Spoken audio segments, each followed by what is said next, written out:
Welcome back, you're watching 9 News. Moving on to sports news.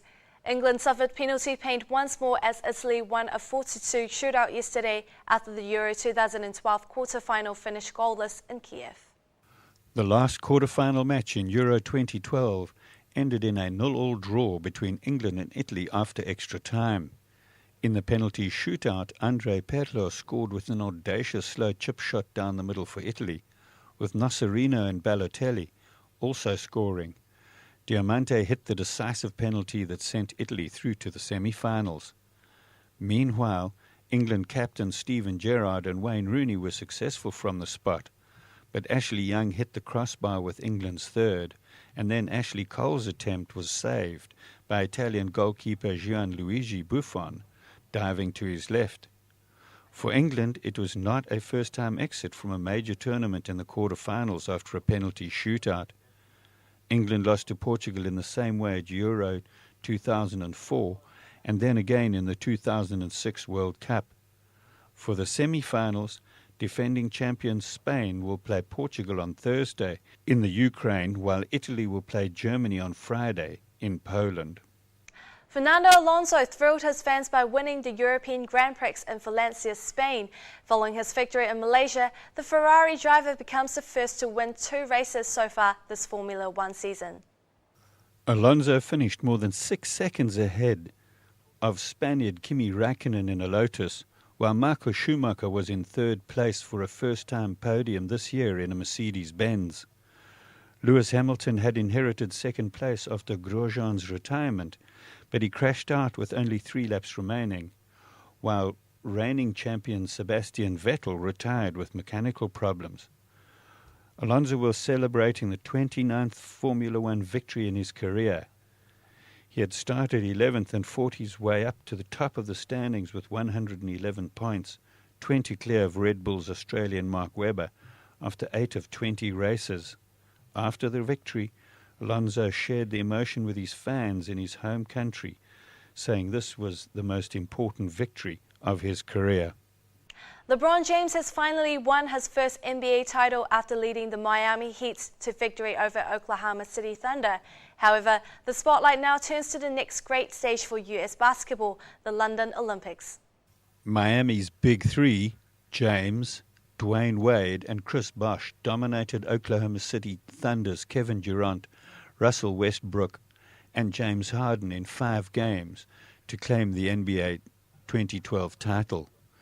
These 6 superstars will be meeting up again in Las Vegas for the 12-man US Olympic team as they prepare for the defense of their gold medal in London later this year. The US national basketball coach has confirmed that guard Andre Dawkins will be there and that he is expecting James to lead the team.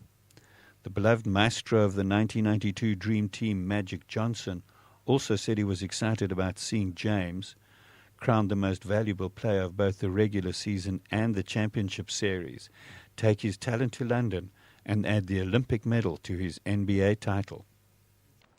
The New Zealand cricket team departed today for a full tour of the West Indies with a stopover in Florida for a 2020 game. Captain Ross Taylor is expecting big things from his squad on the tour. That also includes ODI games and 2 test matches. The backups are returning after a long layoff, since there's sometimes good but mostly poor performances against the South Africans. Meanwhile, the West Indies have only just completed a long and very disappointing tour in England, where they performed poorly in all forms of the game. The good news for them is the return of big-hitting Chris Gayle to the team. The Ross Taylor quipped that they're playing a team of 11 and not just Gayle. Now moving on to a Happy Diner, introducing and reviewing your favourite restaurants in Auckland every day. We can never go without laksa when having Nyonya food. The rich fragrant scent of the soup along with a variety of succulent ingredients. How can anyone resist this temptation of Southeast Asian cuisine? Once the noodles are cooked in a chicken stock, fresh spring sprouts, boiled eggs, prawns, squid, crab meat are poured into the mellow laksa soup. Lastly, sprinkle with spring onions. The richness of coconut and full-bodied curry will have you gulping the whole soup until empty. It's I guess it's a curry, isn't it, with the coconut milk, and it's very filling, it's very wholesome. On the other hand, the Hainanese chicken rice has been a pride of the Singaporean and Malaysian as a well-liked international dish. Premium chicken thigh is simmered under low heat for 30 minutes, then boned and sliced, placed on top of bean sprout and lettuce, pour on a layer of special sauce. The dish is best served with a small plate of chili. Tender chicken thigh, juicy sauce on rice, and the kick of spiciness is going to make you long for more. Well, I used to live in Brunei, which is similar food region wise, and it's quite authentic and sort of reminds me of my time when I used to live there when I was younger.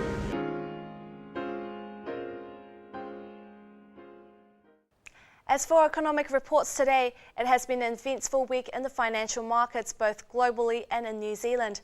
While New Zealand's standard markets with stronger than expected growth, overseas markets continue to switch on and off risk, and major economies are turning hope to central banks for further stimulus to support growth. The release of New Zealand's GDP shows 1.1% recorded growth over the March quarter. Much of the strong result reflected the anticipated boost to the agriculture and food manufacturing sectors from continued strength in milk production. However, there are signs of a recovery in domestic demand, with activity in some key service sectors being stronger than expected over the first quarter. A build-up of inventory was part of the reason for strong result, and some economists are expecting to see GDP data at a much more modest level, around 0.7% in the second quarter. Economic growth is likely to receive a boost from higher construction activity later this year, as post-earthquake rebuilding gains momentum. The key uncertainty to the New Zealand growth outlook continues to stem from Europe. Even after a Greek government finally being formed, is not enough to take the attention away from the signs of a deepening recession in the European economy, with weakness spreading to the stronger countries like Germany. These global concerns are forcing central banks such as the Federal Reserve and Bank of England to support financial stability and economic growth through low interest rates. The New Zealand dollar is slightly higher than a week ago on all major crosses except against the US dollar. The boost from the stronger than expected GDP was diminished by the subsequent release of a weak Chinese PMI result. Combined with a weak US data at the end of last week, concerns about a global slowdown was reignited. Direction for New Zealand dollar over the coming week will be largely determined by the European events and the risk sentiments in the markets. Moving on to a clip of the day, Project Glass One Day.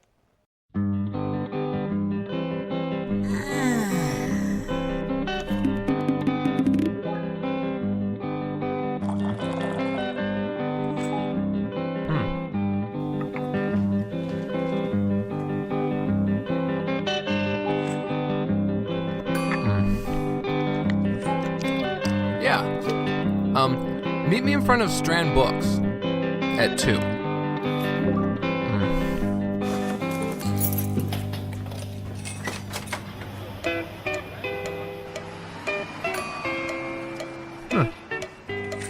Oh man, really?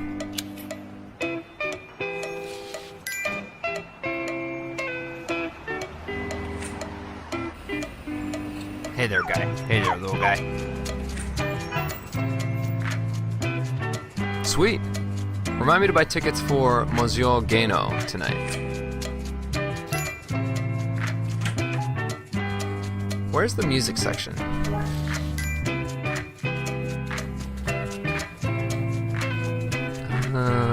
Oh, yes, this is it. Is Paul here yet? Huh. Hey, dude, how's it going?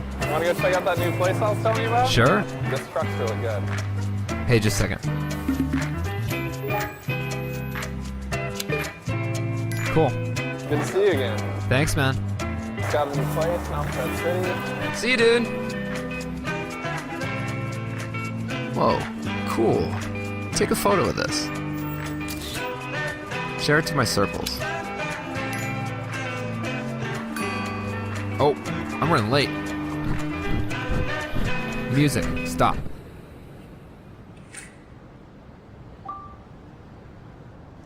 Hi, what's up? Hey, Hey. you want to say something cool? Yeah, sure. Is that a ukulele? Yep. Okay, here goes.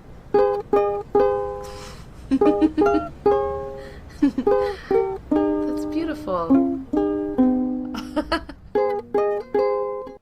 Finally, bringing you the weather forecast of the day.